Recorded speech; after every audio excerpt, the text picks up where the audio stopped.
Let me clear my throat for a second before I try to explain this message of how the world says you'll be satisfied with what you're getting. Let me give you a quick lesson. The word satisfied means you get all your desires and things you have burning fire for, and you feel complete because it's what you thought you signed up for. But then push comes to shove, and the sky falls from above, and you look at your life and all the tears that you've cried, and you realize that the world said satisfied, but the fine print says it was a lie. Now let me ask you something. Was it worth it? Because I know the answer, and satisfaction sure wasn't it. Did you even think you'd be this low? With no friends? With no family? With no home? It's funny how when everything you have is gone and everything you own is nothing but shame and the same game of thinking satisfaction was gain, and now you being in pain now proclaim in Christ alone.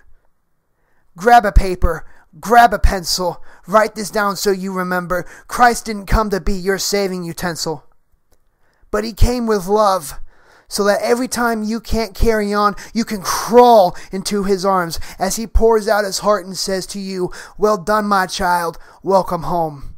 Not for you to cry out, "Jesus," then go get high on some drug, or go get drunk with your friends, party and go get some girl pregnant and leave her with child as you run wild in a spiral down to a place with pain and fire. Let me say this, and I mean no offense. We are stupid. And if you put up defense, then let me say this.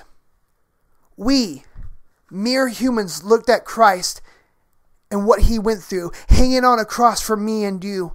We cried out in mockery, "Oh, look at Jesus, the King of the Jews." And he looked at us, filled with compassion, and begged and pleaded for your life and cried, "Forgive them, they know not what they do." We look at this, and somehow we can say ignorance is bliss. If satisfaction is completeness, then you'll only have sex before marriage once, right? You'll only look at porn once, right? Do drugs once, right? Because now that you're done, your quote-unquote satisfaction has begun, and if satisfaction means being complete, then why do you feel the need to repeat?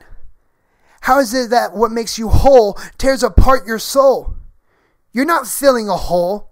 You're fueling a fire that will overwhelm your life, your needs, your desires.